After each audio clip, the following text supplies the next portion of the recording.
তিন দাবিতে কেন্দ্রীয় শহীদ মিনারে এমপিওভুক্ত শিক্ষকদের অবস্থান। আলটিমেটাম শেষে চলছে মার্চ টু সচিবালয় কর্মসূচির প্রস্তুতি।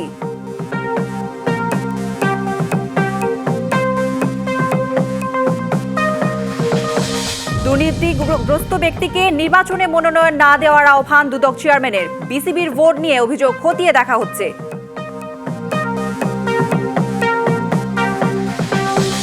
কিছু উপদেষ্টা একটি দলের হয়ে কাজ করছে, সাবধান না হলে হাটে হাড়ি ভেঙে দেওয়ার হুঁশিয়ারি জামায়াতের।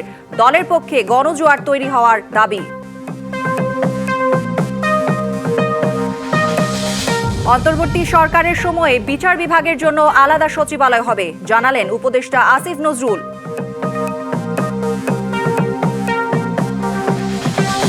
প্রস্তুত চট্টগ্রাম বিশ্ববিদ্যালয় ক্যাম্পাস। ৩৫ বছর পর কাল চাকসু নির্বাচন। পরের দিন রাজশাহী বিশ্ববিদ্যালয়ে ছাত্র সংসদের ভোট।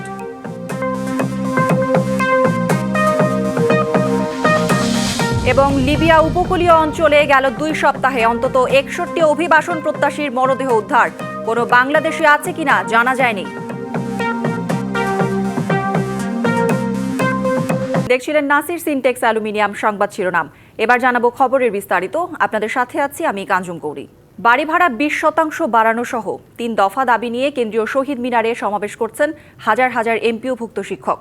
দাবি না মানলে এরপর মার্চ টু সচিবালয় কর্মসূচির ঘোষণা দেওয়া আছে। এ বিষয়ে আরও জানাতে কেন্দ্রীয় শহীদ মিনার থেকে যুক্ত হচ্ছেন সহকর্মী আরিফুল ইসলাম। আরিফ, মার্চ টু সচিবালয় সম্পর্কে আন্দোলনকারীরা কি বলছেন বিস্তারিত জানাবেন। কৌরি, আপনি যে প্রশ্নটি করছেন সেটা হচ্ছে মার্চ টু সচিবালয়। এটা ছিল আলটিমেটাম দেওয়া ছিল এমপিভুক্ত শিক্ষকদের যে 3 দফা দাবি, সেটা বেলা 12টা পর্যন্ত ছিল, কিন্তু সেটা 4 ঘন্টা বৃদ্ধি করা হয়েছে। কারণ এখানে যারা শিক্ষক যারা রয়েছেন তারা বলছেন আলোচনা চলছে, সেই আলোচনার সাপেক্ষে কিন্তু আরও 4 ঘন্টা বাড়িয়ে 4টা পর্যন্ত তারা বহাল রেখেছেন এই মার্চ টু সচিবালয় যে অভিযাত্রা সেটা করতে। তো এখন আসলে দেখার অপেক্ষায় বা অপেক্ষা করতে হবে যে পরবর্তীতে কর্তৃপক্ষের কাছ থেকে বা সংশ্লিষ্ট যারা আছেন তাদের পক্ষ থেকে কি ধরনের প্রস্তাব আসে, কি ধরনের পদক্ষেপ নেয়, সেটার উপরে ভিত্তি করে তারা কিন্তু অপেক্ষা করছেন। এখানে মূলত সকাল থেকেই না 3 দিন টানা 3 দিন এই এমপিভুক্ত শিক্ষকরা যে 3 দফা দাবি সেটা বাস্তবায়নের লক্ষ্যে বা প্রজ্ঞাপন জারি করার লক্ষ্যে কিন্তু তারা এখানে অবস্থান করছেন। যে পর্যন্ত প্রজ্ঞাপন জারি না হবে ততক্ষণ পর্যন্ত তারা এখান থেকে সরে দাঁড়াবেন না, সেই হুঁশিয়ারিটাও কিন্তু দিচ্ছেন। এমনকি পাশাপাশি আরও যেটি হুঁশিয়ারি দিচ্ছেন, কঠিনতম যে হুঁশিয়ারি সেটার মধ্যে রয়েছে শুধুমাত্র শিক্ষক নয়, যদি প্রজ্ঞাপন জারি না করা হয় সেক্ষেত্রে তাদের যে শিক্ষা প্রতিষ্ঠানের শিক্ষার্থী রয়েছে তারাও এইখানে অংশ নেওয়ার আহ্বান জানাবেন বলে জানিয়েছেন। একটু জানতে চাই আপনার কাছে কি করবেন, পরবর্তী পদক্ষেপটা কি নেওয়া উচিত?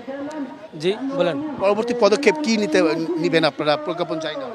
যদি আজকে 4টার মধ্যে আমাদের বাড়ি ভাড়া দাবি বাস্তবায়ন না হয়, হ্যাঁ আমাদের প্রজ্ঞাপন যদি জারি না হয় তাহলে আমরা লাগাতার কর্মসূচি দেব এবং আগামীকাল সচিবালয় আমরা ঘেরাও করব। ঘেরাও করে আমরা সারা বাংলাদেশ থেকে ছাত্র, শিক্ষক, অভিভাবক সকলকে একত্রিত করে আমরা এই ঢাকাকে অচল করে দিব। ঢাকাকে অচল করে দিয়ে আমরা এই বাংলাদেশে যে অন্তর্বর্তীকালীন সরকার রয়েছে এই সরকারকে ক্ষমতা থেকে আমরা নামাতে বাধ্য হব। কারণ আমাদের তাদের মুখ থেকে আন্দোলনকৃত যে শিক্ষকরা রয়েছেন তাদের মুখ থেকে আসলে জানার চেষ্টা করলাম যে তাদের যে পরবর্তী পদক্ষেপ বা কী ধরনের কঠিন পরিস্থিতি তৈরি হতে পারে সেই বিষয়গুলো কিন্তু তুলে ধরলেন। এর পাশাপাশি একটি বিষয় জানিয়ে রাখি, এখানে যারা শিক্ষক রয়েছেন তারা আন্দোলনকারী শিক্ষক রয়েছেন তারা কিন্তু এখানে অবস্থান করছেন এই টানা 3 দিন। বিশেষ করে কেন্দ্রীয় শহীদ মিনার তারা কিন্তু রাতের বেলা অবস্থান করেছেন। তো তাদের কথা ভেবেই সংশ্লিষ্টরা দ্রুত সময়ের মধ্যে পদক্ষেপ নেবেন এমনটাই কিন্তু প্রত্যাশা করছেন। তো এই ছিল এখান থেকে সবশেষ। পরবর্তী সংবাদে নতুন তথ্য পেলে অবশ্যই জানার চেষ্টা করবো। কৌরি। আরিফ, ধন্যবাদ আপনাকে। দুর্নীতিগ্রস্ত ব্যক্তিকে নির্বাচনে মনোনয়ন না দেওয়ার আহ্বান জানিয়েছেন দুর্নীতি দমন কমিশনের চেয়ারম্যান আব্দুল মোমেন। বলেন, প্রতিটি অপরাধ ও দুর্নীতির সঙ্গে রাজনীতির যোগসূত্র থাকে। এছাড়া সবশেষ বিসিবি নির্বাচন পাতানোর অভিযোগ প্রসঙ্গে বলেন, কমিশনে যেসব অভিযোগ এসেছে তা খতিয়ে দেখা হবে। মঙ্গলবার দুদকে কর্মরত সাংবাদিকদের সংগঠন রিপোর্টার্স এগেইনস্ট করাপশনের সদস্যদের কর্মশালার উদ্বোধনী অনুষ্ঠানে আব্দুল মোমেন আরও বলেন, আওয়ামী লীগের শাসনামলে বহু প্রভাবশালী ব্যবসায়ী দুর্নীতির মাধ্যমে দেশকে প্রায় সর্বশান্ত করে ফেলার চেষ্টা করেছিল। এসব দুর্নীতির তদন্ত দুদক ভয় ভীতিহীনভাবে চালিয়ে যাচ্ছে। দুদক চেয়ারম্যান চেয়ারম্যান জানান, শেখ হাসিনা ও তার পরিবারের সদস্যসহ পলাতক দুর্নীতিবাজদের দেশে ফেরাতে ইন্টারপোলের মাধ্যমে রেড নোটিশ সহ বিভিন্ন আইনি পদক্ষেপ নেওয়া হয়েছে। তিনি আরও বলেন, পাচার হওয়া অর্থ দেশে ফেরানো কঠিন হলেও দুদক সহ সরকারের সংশ্লিষ্ট সংস্থাগুলো এ বিষয়ে নিরলস চেষ্টা চালিয়ে যাচ্ছে। অনুগ্রহ করে দুর্নীতিগ্রস্ত ব্যক্তিকে নির্বাচনে মনোনয়ন দেবেন না। নির্বাচনে টিকিট দেওয়ার জন্য কি বলে টিকিট বেচা কেনার কথা শুনি, আপনি নমিনেশন বেচা কেনার কথা শুনি, এটা যেন না হয়। আমার কথা হচ্ছে যে শেষ পর্যন্ত দেশটার দায়িত্ব নেবেন রাজনীতিবিদরা। সরকারি কিছু উপদেষ্টা একটি বিশেষ দলের হয়ে ২৪-এর মতো সাজানো নির্বাচনের ষড়যন্ত্র করছে, এর প্রমাণ রয়েছে দাবি করে জামায়াত হুঁশিয়ারি দিয়েছে, এখনই সংশোধন না হলে হাটে হাড়ি ভেঙে দেওয়া হবে। পিয়ারসহ ৫ দফা দাবিতে মানববন্ধনে দলের নেতারা এসব কথা বলেন। এছাড়া জামায়াতের পক্ষে গণজোয়ার তৈরি হয়েছে বলেও দাবি দলটির।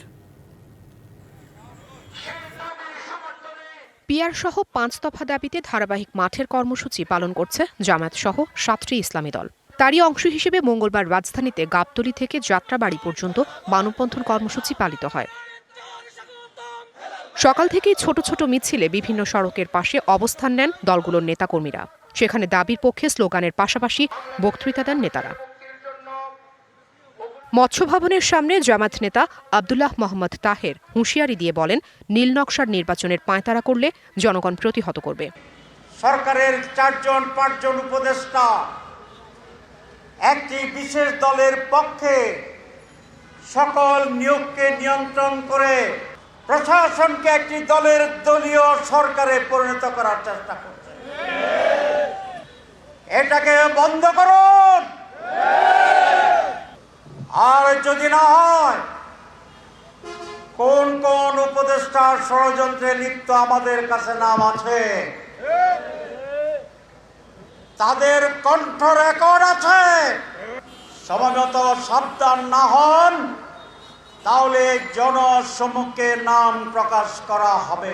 আর কিছু ছাড় দিয়ে জুলাই সনদ নিয়ে রাজনৈতিক দলগুলো মতৈক্যে পৌঁছাবে বলে আশা করেন দলটির আরেক নেতা গোলাম পরওয়ার। পৃথিবীর ৯১টা দেশে পিয়ার পদ্ধতি চালু আছে, তার মধ্যে প্রায় ৬টা পদ্ধতি ভিন্ন ভিন্ন রকম আছে। বাংলাদেশের কনটেক্সটে যেটা অ্যাপ্লিকেবল সেটাই আলোচনা হতে পারে। ফলে এটা দেশের মানুষের গণ আকাঙ্ক্ষার ভিত্তিতে যেহেতু হবে, ফলে জাতীয় নেতৃবৃন্দ নির্বাচনের আগেও আমরা আলোচনা করে এক টেবিলে এটা নিষ্পত্তি করতে পারি।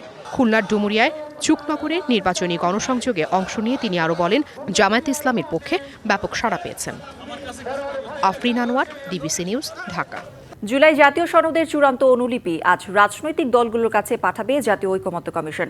তবে সনদের সংস্কার প্রস্তাব বাস্তবায়নের উপায় নিয়ে কোনো সুপারিশ থাকছে না। এ সংক্রান্ত সুপারিশ পরে অন্তর্বর্তী সরকার ও দলগুলোর কাছে দেবে কমিশন। এটি জুলাই সনদের অংশ হবে না। অন্তর্বর্তী সরকারের দায়িত্ব নেয়ার পর রাষ্ট্রের বিভিন্ন ক্ষেত্রে সংস্কারের উদ্যোগ নেয়। প্রথম ধাপে গঠন করা হয় ৬টি সংস্কার কমিশন: সংবিধান, নির্বাচন ব্যবস্থা, জনপ্রশাসন, দুর্নীতি দমন কমিশন, পুলিশ ও বিচার বিভাগ সংস্কার কমিশনে সংস্কার প্রস্তাব নিয়ে দলগুলোর সঙ্গে আলোচনা করে ঐকমত্য কমিশন। গত ফেব্রুয়ারি থেকে জুলাই পর্যন্ত ২ পর্বের আলোচনায় ৮৪টি সংস্কার প্রস্তাবে ঐকমত্য সিদ্ধান্ত হয়। এগুলো নিয়ে তৈরি করা হচ্ছে জুলাই জাতীয় সনদ। শুক্রবার সনদ সই অনুষ্ঠান হবে জাতীয় সংসদের দক্ষিণ প্লাজায়। শাপলার বিষয়ে নির্বাচন কমিশনের অবস্থান একই। প্রতীক নিয়ে এনসিপিকে দেয়া চিঠির বিষয়ে সিদ্ধান্ত না নিলে আগামী ১৯ অক্টোবরের মধ্যে কমিশন সিদ্ধান্ত নেবে বলে জানিয়েছেন সচিব আক্তার আহমেদ। মঙ্গলবার দুপুরে নির্বাচন কমিশন ভবনে সাংবাদিকদের তিনি এসব কথা বলেন। এক প্রশ্নের জবাবে আক্তার আহমেদ বলেন, কমিশন মনে করে শাপলাকে প্রতীকে অন্তর্ভুক্ত করার প্রয়োজন নেই। রাজনৈতিক দলগুলোর নিবন্ধনের বিষয়টি শিগগিরই চূড়ান্ত করা হবে বলেও জানান তিনি। স্যার, শাপলা প্রতীক অন্তর্ভুক্ত করার কোন আইনি প্রতিবন্ধকতা আছে নাকি? আইনি প্রতিবন্ধকতা শাপলাকে কমিশন মনে করে শাপলাকে অন্তর্ভুক্ত করার দরকার নাই। এটা নির্বাচন কমিশনের সিদ্ধান্ত যে এটা প্রয়োজন নাই, এটাই। এরপরে যদি জাতীয় প্রতীক না, এই ব্যাখ্যাটা আমার মনে হয় যে এর সাথে এসে প্রাসঙ্গিক। বিচার বিভাগের জন্য আলাদা সচিবালয় অন্তর্বর্তী সরকারের সময় হবে বলে জানিয়েছেন আইন উপদেষ্টা আসিফ নজরুল। তিনি জানান, বিচার বিভাগ পৃথক সচিবালয় আইন, গুমের আইন, দুদক আইন, হিউম্যান রাইটস আইন আগামী কয়েক সপ্তাহের মধ্যে সম্পন্ন হবে। মঙ্গলবার সকালে সুপ্রিম কোর্টের এক অনুষ্ঠানে যোগ দিয়ে এসব কথা জানান উপদেষ্টা। বলেন, আগে ১২টি ধাপে কারাগারে বেইল বন্ড যেত, এখন থেকে তা অনলাইনে যাবে। এতে করে সাধারণ মানুষের হয়রানি কমবে। জামিন হওয়ার পর এক ক্লিকে সেই আদেশ চলে যাবে কারাগারে। আপনার একটা লোক জামিন পাওয়ার পর আদালত থেকে ছাড়া পাওয়া পর্যন্ত 12টা ধাপে তাকে টাকা দিতে হয়, কোনো ধাপে 12টা ধাপে তাকে হয়রানির সম্মুখীন হতে হয়। আগামীকাল আমরা পাইলট প্রজেক্ট চালু করছি, একটা ক্লিক করবে আদালতের রায় থেকে সরাসরি এটা জেলখানায় পৌঁছে যাবে, যে জেলখানায় আসামি আছে। লিগ্যাল এইড সার্ভিসটাকে যে আমরা এক্সপ্যান্ড করেছি, যে 11 ধরনের মামলাতে প্রথমেই এটা লিগ্যাল এইডে আসতে হবে। ৩৫ বছর পর চট্টগ্রাম বিশ্ববিদ্যালয় কেন্দ্রীয় ছাত্র সংসদ চাকসু নির্বাচন কাল। নির্বাচন কমিশন থেকে ব্যালট বাক্স রিটার্নিং কর্মকর্তার মাধ্যমে 5টি ভবনে 15টি কেন্দ্রে পাঠানো হচ্ছে। এদিকে সকাল থেকে আইন শৃঙ্খলা ও নিরাপত্তা বাহিনী ক্যাম্পাসে দায়িত্ব নিয়েছে। নির্বাচনে যে কোনো অপ্রীতিকর পরিস্থিতির মোকাবিলায় স্ট্রাইকিং ফোর্স হিসেবে থাকবে র্যাব। এছাড়াও পুলিশ, বিজিবি, এপিবিএন এর সমন্বয়ে 1000-এরও অধিক ফোর্স নিরাপত্তার দায়িত্বে থাকবে। নির্বাচনে শিক্ষার্থীদের সুবিধার্থে শহর থেকে অতিরিক্ত বাস ও ট্রেনের শিডিউল বাড়ানো হয়েছে। সুষ্ঠুভাবে নির্বাচন সম্পন্ন করতে সকল প্রস্তুতি সম্পন্ন করা হয়েছে জানিয়েছে প্রধান নির্বাচন কমিশনার। প্রত্যেকটা জায়গাতে নিশ্চিদ্র একটা ব্যবস্থাপনা রেখেছি এবং এটা আমাদের এই যে প্রোটোকলটা এসওপি মানে স্ট্যান্ডার্ড অপারেটিং প্রসেস, এটা আমরা প্রত্যেকের কাছে আলাদা আলাদা করে পৌঁছাইছি। দর্শক, চাকসু নির্বাচনের সবশেষ খবর জানবো। আমাদের সাথে যুক্ত হচ্ছেন সহকর্মী মাসুদুল হক। মাসুদুল, 35 বছর পর হতে যাচ্ছে চাকসুর ভোট, কতটা প্রস্তুত ক্যাম্পাস? পরিবেশ নিয়ে কারো কোনো অভিযোগ আছে কিনা এবং নিরাপত্তা ব্যবস্থা কেমন দেখছেন জানাবেন। চট্টগ্রাম বিশ্ববিদ্যালয়ের সবুজ ক্যাম্পাস আগামীকালের যে নির্বাচন হবে সেই নির্বাচনের জন্য মোটামুটি প্রস্তুত। আমরা সকাল থেকেই দেখেছি যে নির্বাচন যে কার্যক্রম সেটি শুরু করেছে নির্বাচন কমিশন। আমি এই মুহূর্তে রয়েছে চাকসু ভবনের সামনে। এখানে সকাল থেকে বিভিন্ন কেন্দ্রে কিন্তু ব্যালট বক্স পাঠানো হয়েছে। এছাড়া আমরা দেখেছি বেলা 12টার পর থেকে পুলিশ, র্যাব সহ বিভিন্ন আইন সংস্থা, আইন প্রয়োগকারী সংস্থার সদস্যরা তারা বিভিন্ন পয়েন্ট অবস্থান নিয়েছে এবং একটু আগেই প্রক্টর জানিয়েছেন আজকে এবং আগামীকাল ক্যাম্পাসে যারা রয়েছেন অর্থাৎ যারা ভোটার ছাড়া যাতে কোনো বহিরাগত এখানে আসতে না পারে তারা সেজন্য একটা নির্দেশনা তারা দিয়েছেন। এবং একই সাথে জানাতে চাই এবার যে নির্বাচন, এই নির্বাচনটি আসলে একটি আমেজ, নতুন একটি আমেজ সৃষ্টি করেছে। কারণ আপনারা জানেন এই প্রায় 35 বছর 8 মাস পর এই নির্বাচন অনুষ্ঠিত হচ্ছে এবং এই নির্বাচনকে ঘিরে আমরা গত কয়েক সপ্তাহ ধরে দেখেছি যে প্রচারণা বাড়তি একটি আমেজ ছিল এবং গতকাল রাতেই সেই প্রচারণা শেষ হয় এবং শেষ হলো কিন্তু মানুষের অর্থাৎ যারা ভোটার, যারা শিক্ষার্থী, প্রায় 27,516 জন যারা শিক্ষার্থী তারা কিন্তু আগামীকাল ভোট প্রয়োগ করবেন। তাদের মধ্যে একটু উচ্ছ্বাস, অনেকে জীবনে প্রথমবারের মতো তারা চাকসু নির্বাচনে ভোট দিবেন এবং তাদের যে পছন্দের যে প্রার্থী তারা আসলে মুখিয়ে আছেন আগামীকাল তারা ভোট দেওয়ার জন্যে। একই সাথে একটি তথ্য জানাতে চাই, সেটি হচ্ছে 9টি ছাত্র হলে মোট 16,180 জন এবং 6টি ছাত্রী হলে প্রায় 11,000-এর মতো ছাত্রী আপনার শিক্ষার্থী ভোটার রয়েছে। তারা আসলে এই নির্বাচনে বড় একটি ফ্যাক্টর হতে পারে এমনটাই মনে করছেন অনেকে। এবং আর যদি বলি আইন শৃঙ্খলার কথা, মোটামুটি র্যাব, পুলিশের পক্ষ থেকে বলা হয়েছে যে কোনো ধরনের অনাকাঙ্ক্ষিত ঘটনা তার মোকাবেলায় তারা প্রস্তুত রয়েছেন। মোটামুটি বলা চলে আগামীকাল যে নির্বাচন হবে সেই নির্বাচনের জন্য সকল ধরনের প্রস্তুতি তারিখভাবে সম্পন্ন করেছেন। এই ছিল আমার কাছে চট্টগ্রাম থেকে খবর। ধন্যবাদ মাসুদুল আপনাকে। আজ শেষ হচ্ছে রাকসু, হল সংসদ ও সিনেটে ছাত্র প্রতিনিধি নির্বাচনের প্রচারণা। রাত 12টা পর্যন্ত নির্বাচনী প্রচারণা চালানো যাবে। তাই শেষ দিনের প্রচারণায় ব্যস্ত বিভিন্ন প্যানেলের প্রার্থীরা। বিশ্ববিদ্যালয়ের বিভিন্ন গেটে দাঁড়িয়ে তারা শিক্ষার্থীদের হাতে লিফলেট তুলে দিচ্ছেন। দর্শক, এ নিয়ে আরও জানাতে আমাদের সাথে যুক্ত হচ্ছেন সহকর্মী মীর কাদির। মীর, রাকসুর নির্বাচনের শেষ মুহূর্তের প্রচারণার খবর জানাবেন। কি বলছেন প্রার্থীরা এবং ভোটাররা? নির্বাচনী আমেজ কেমন দেখছেন ক্যাম্পাস জুড়ে জানাবেন। ক্যাম্পাসে কিন্তু এখন একটা উৎসবের আমেজ বইছে। আমরা দেখতে পাচ্ছি বিশ্ববিদ্যালয়ের শিক্ষার্থীরা তারা কিন্তু প্রচারণা, বিশ্ববিদ্যালয়ের প্রার্থীরা, ডাকসুর যে প্রার্থীরা তারা কিন্তু প্রচারণা করছেন এবং ভোটারদের কাছে যাচ্ছেন, তাদের যে ইশতেহার সেটি বলছেন। একটা বিষয় বলে রাখি, কিছুক্ষণ আগে কিন্তু একজন স্বতন্ত্র এজিএস প্রার্থী, তিনি ছাত্রদল সমর্থিত এজিএস প্রার্থী জাহিন বিশেষ এশাকে সমর্থন দিয়ে তিনি নির্বাচন থেকে সরে দাঁড়িয়েছেন। এছাড়া আমরা সকালবেলা ছাত্রদল এবং শিবির সমর্থিত দুজন বিপি প্রার্থীর সাথে কথা বলেছি। তারা যেটি বলেছেন যে নির্বাচনী পরিবেশ তাদের কাছে এখনো মনে হচ্ছে ঠিকঠাক আছে, তবে তারা উভয়ে বলছেন যে কিছু প্রার্থী আচরণবিধি লঙ্ঘন করছে, এ বিষয়ে তারা বলছেন।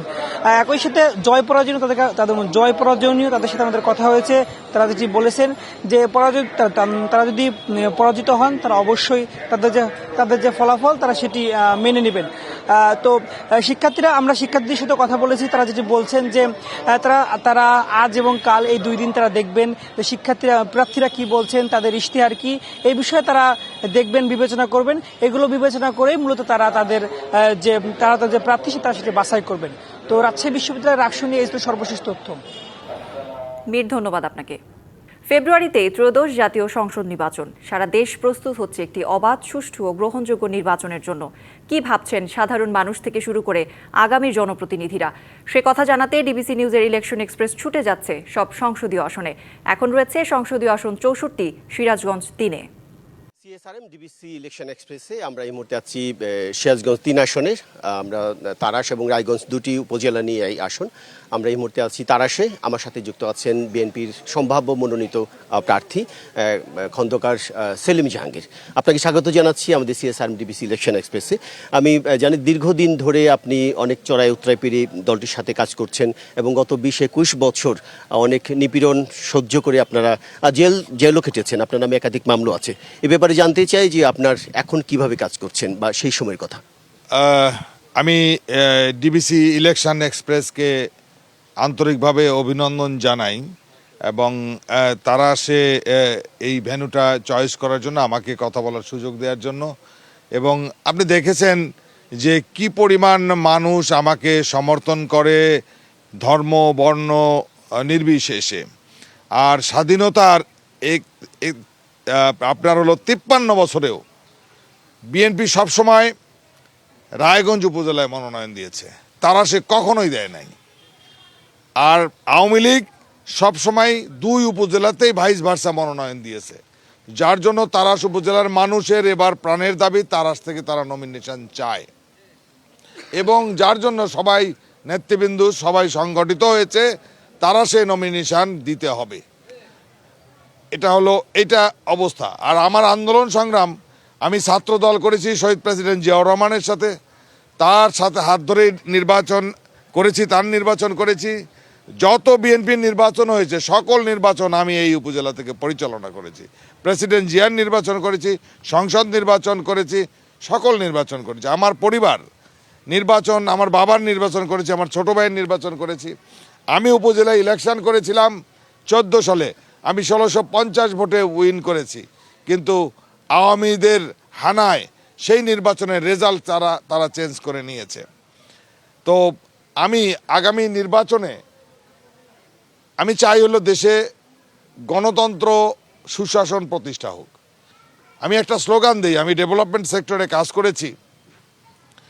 দেশে সুশাসন প্রতিষ্ঠা করতে হলে সকল ক্ষেত্রে সৎ, যোগ্য, শিক্ষিত মানুষকে নির্বাচিত করা উচিত।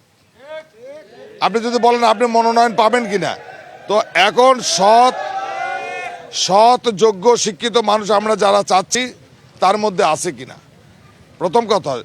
দ্বিতীয় কথা, এই যাবৎ আমার রাজনীতির 48 বছর বয়সে আমি কোনো টাকা পয়সা মানুষের কাছ থেকে চাঁদাবাজি ধান্দাবাজি করি নাই। তাহলে যারা চাঁদাবাজি ধান্দাবাজি করে, যারা দলের ইমেজ নষ্ট করেছে, আমার বিশ্বাস তারেক রহমান সাহেব যা বক্তব্য দিচ্ছেন সেইটা যদি ঠিক থাকে তাহলে আমার ধারে কাছে অন্য কোনো ক্যান্ডিডেট থাকতে পারবে না। আপনি বলতে চাচ্ছেন যে অনেক প্রার্থী আছে যারা মনোনয়ন প্রত্যাশা করছে, সেখানে আপনার বিশেষ যোগ্যতা রয়েছে। আপনাকে আগেই ধন্যবাদ জানাচ্ছি আমরা। সেই সাথে জানতে চাই, আপনার যে 2টো আসনে প্রায় 4 লাখের মতো ভোটার আছে, 4,15,000 মতো ভোটার এবং 2 লাখের বেশি 15 মতো পুরুষ, 2,06,8 মতো এরকম মহিলা রয়েছে। যে এত সংখ্যক ভোটারদের কাছে যাওয়ার জন্য আপনি অন্যদের থেকে আপনি নিজেকে কিভাবে আলাদা করে তৈরি করছেন বা তাদের কাছে যাবেন বলে স্থির করেছেন? দেখুন, ইতিমধ্যেই আমি বিভিন্ন উপজেলাতে সংযোগ করেছি এবং আমি তো এনজিওতে কাজ করি, গ্রামে মানুষের সাথে উঠানে পার্টিতে বসে মিটিং করা মানুষ আমি। সুতরাং আদিবাসী সম্প্রদায় আছে এবং দরিদ্র মানুষ আছে। এই কনস্টিটিউয়েন্সি সকল দরিদ্র মানুষের সাথে আমার ব্যক্তিগত পরিচয় আছে অন্তত 35 বছরের। তাদের বাড়িতে গেছি, এমন কোনো বাড়ি নাই যে বাড়িতে আমার টিউবওয়েল না হলে ল্যাট্রিন না হলে গাছ না হলে ঘর না হলে বাড়ি উঁচু করা কোনো না কোনো, না হলে বন্যার সময় ত্রাণ সাহায্য এরকম পায় নাই, এরকম কোনো ঘটনা নাই। সুতরাং দরিদ্র মানুষের তারা মনেই করে তাদের ভাগ্যের পরিবর্তন হইতে পারে যদি সেলিম জাহাঙ্গীর আসে। যেমন আমাকে যদি আপনি প্রশ্ন করেন যে আপনি নির্বাচিত হলে কি করবেন, আমি নির্বাচিত হলে সোজা বাংলা কথা, সেটা হলো মানুষ যা করেছে আমি তা করব না।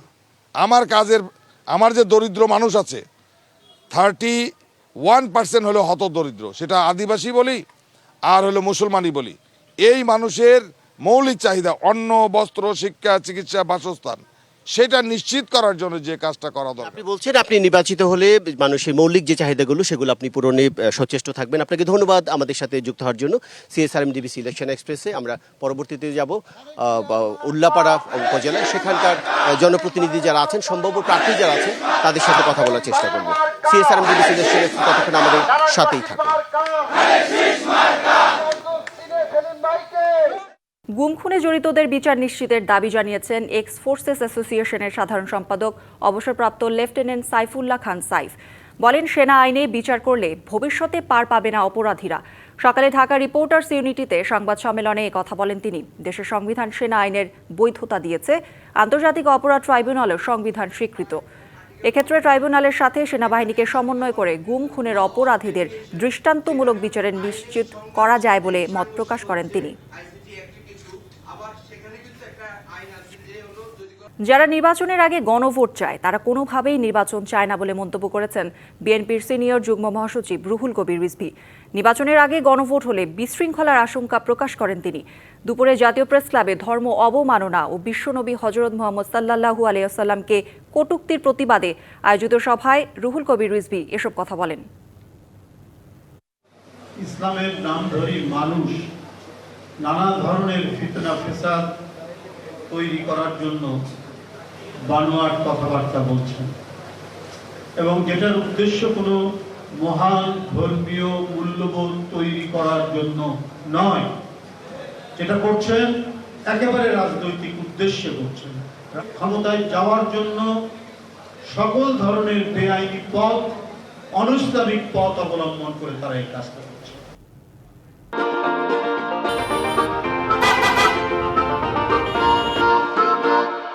গ্যাস সংযোগ বিচ্ছিন্ন থাকার প্রতিবাদে দ্বিতীয় দিনের মতো রাজধানীর মহাখালীর ওয়্যারলেস গেটে সড়ক অবরোধ করে বিক্ষোভ করেছেন এলাকাবাসী। দুপুর 12টা থেকে 1 ঘন্টার বেশি সময় সড়ক অবরোধ করেন তারা। এতে সড়কটি দিয়ে যান চলাচল বন্ধ হয়ে যায়। মহাখালী সহ আশপাশের এলাকাগুলোতে চরম যানজট তৈরি হয়। স্থানীয়রা জানায়, বেশ কয়েকদিন আগে মহাখালীর করাইল বস্তিতে প্রশাসন অবৈধ গ্যাস লাইন বন্ধে অভিযান পরিচালনা করে। এতে বেশ কিছু বৈধ গ্যাস সংযোগ বন্ধ হয়ে যায়। সেই সংযোগ এখনও চালু না করায় দুর্ভোগ চরমে পৌঁছেছে। সংযোগ চালুর দাবিতে তাই এলাকাবাসী মহাখালী গুলশান সড়কের ওয়্যারলেস গেট অবরোধ করে রাখে। প্রশাসনের আশ্বাসে অবরোধ তুলে নেওয়া হয়।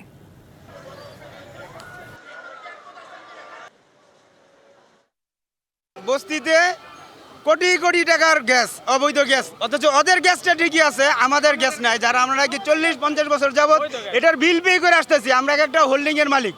আজকে 5 দিন ধরে আমাদের গ্যাস নিয়ে গেছে। আমরা কি দুঃখের কথা বলবো, বাচ্চাদেরকে যে স্কুলে পাঠাবো খাওয়ায়, তা আমরা পারতেছি না। আমরা দাবি করি যে এটা আমাদের বৈধ আছে, সেইটা অবশ্যই আমাদেরকে দেওয়া হোক। যতক্ষণ পর্যন্ত 3টার ভিতরে গ্যাস সংযোগ না দেয় ততক্ষণ পর্যন্ত আমরা রাস্তা এই অবস্থায় থাকবে, এটাই আমাদের কথা।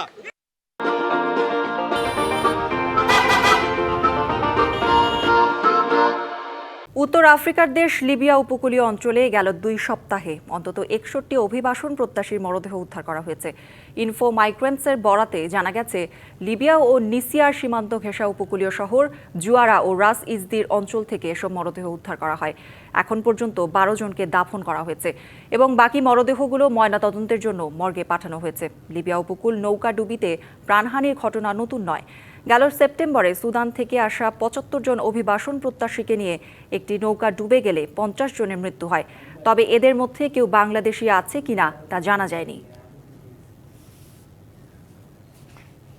যুক্তরাষ্ট্র ইতিহাসের দীর্ঘতম শাটডাউন দেখতে যাচ্ছে, এমন সতর্ক বার্তা দিয়েছেন হাউস অব রিপ্রেজেন্টেটিভসের Republican speaker Mike Johnson. Speaker Trump প্রশাসনের হাতে চাকরিচ্যুত হাজারো ফেডারেল কর্মীর বিষয়ে দুঃখ প্রকাশ করেন।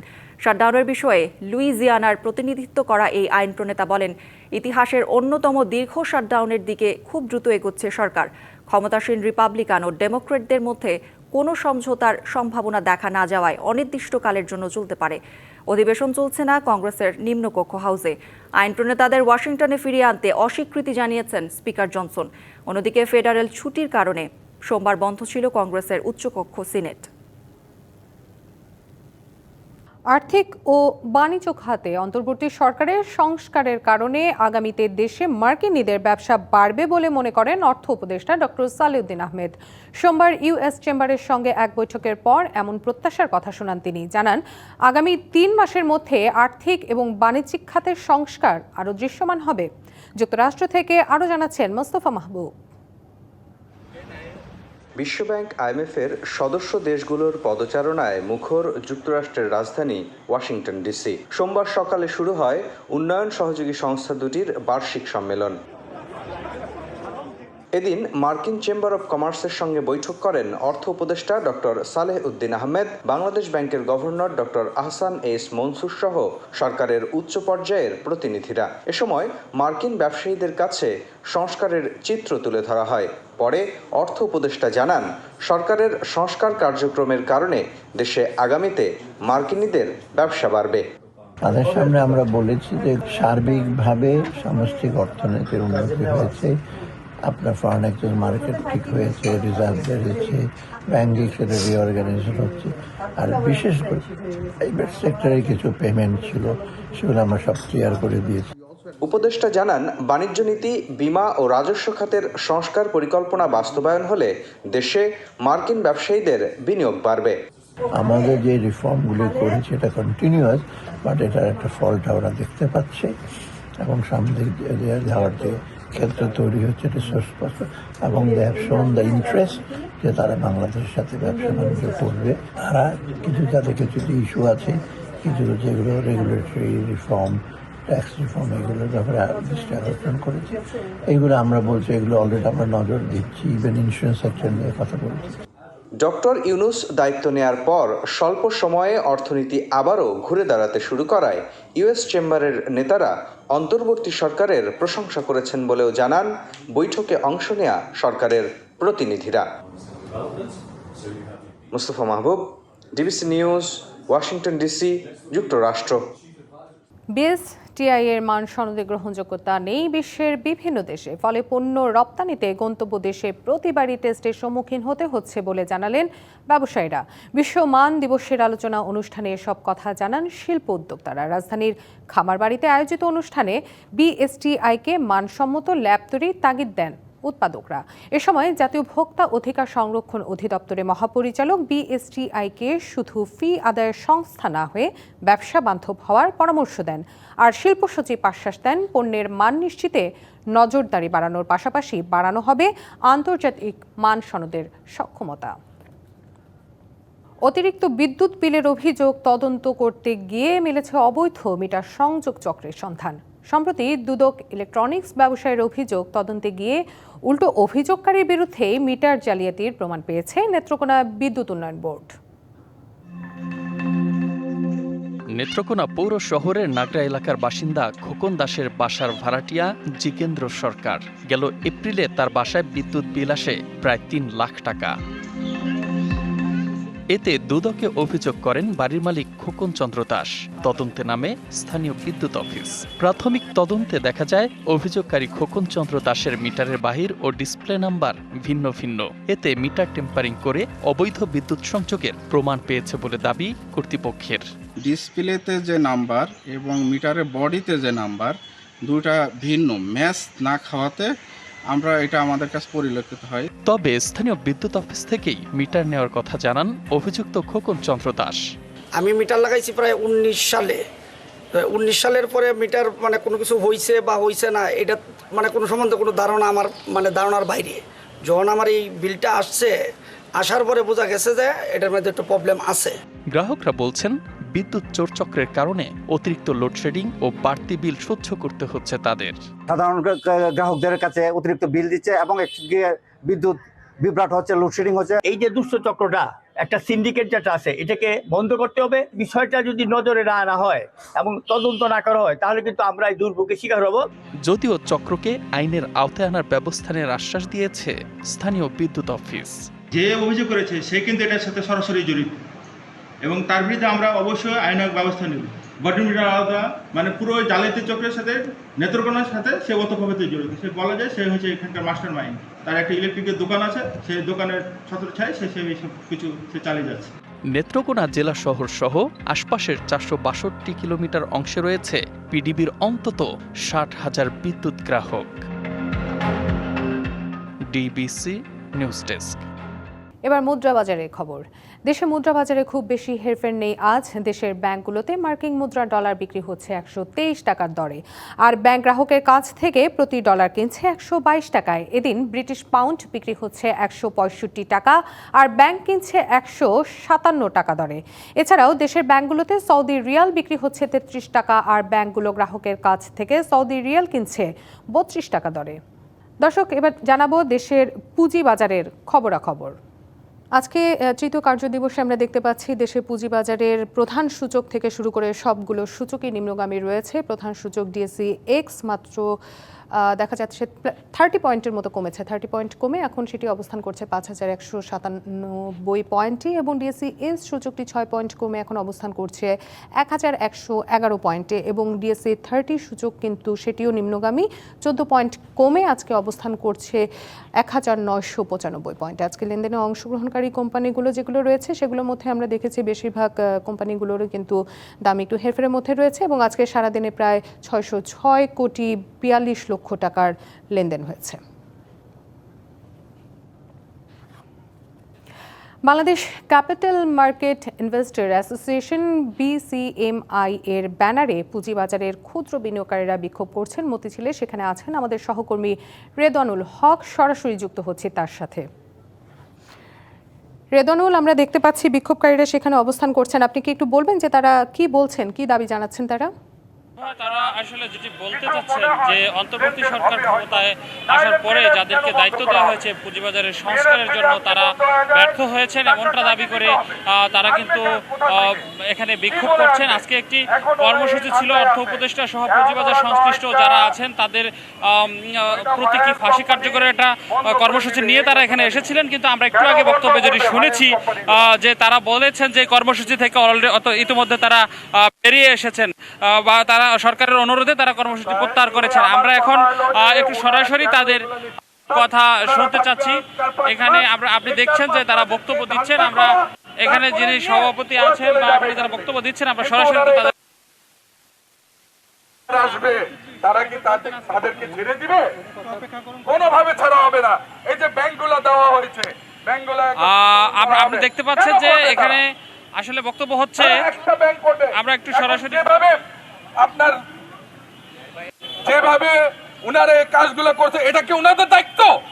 এই দায়িত্ব হবে নতুন সরকার আসবে, তারা এগুলা দেখবে কোন জায়গায় কি প্রবলেম। এটা তো ওনাদের দায়িত্ব না। ওনারা আসছেন কিভাবে একটা সুন্দর নির্বাচন হবে, ঠিক আছে? আপনি যেমনটি শুনছিলেন যে তারা পুঁজিবাজারে যে যারা দায়িত্বে আছেন তাদের সমালোচনা করছেন এবং শিগগিরই তাদের দাবি বাস্তবায়ন না হলে তারা আরো কর্মসূচিতে যাবেন এমন বক্তব্য তারা এখানে তুলে ধরছেন। এই ছিল আমার কাছে এখানের সবশেষ খবর। জি রেদওয়ানুল, ধন্যবাদ জানাচ্ছি আপনাকে।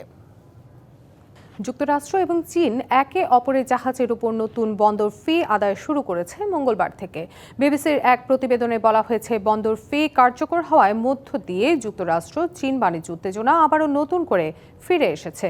চীন বলছে তাদের শুল্ক আরোপের লক্ষ্য দেশের জাহাজ শিল্পকে বৈষম্যমূলক ব্যবস্থা থেকে রক্ষা করা। নতুন শুল্ক মার্কিন মালিকানাধীন পরিচালিত, নির্মিত বা পতাকাবাহী জাহাজের উপর প্রযোজ্য হলেও চীনা নির্মিত জাহাজের উপর বসবে না এই নতুন শুল্ক হার।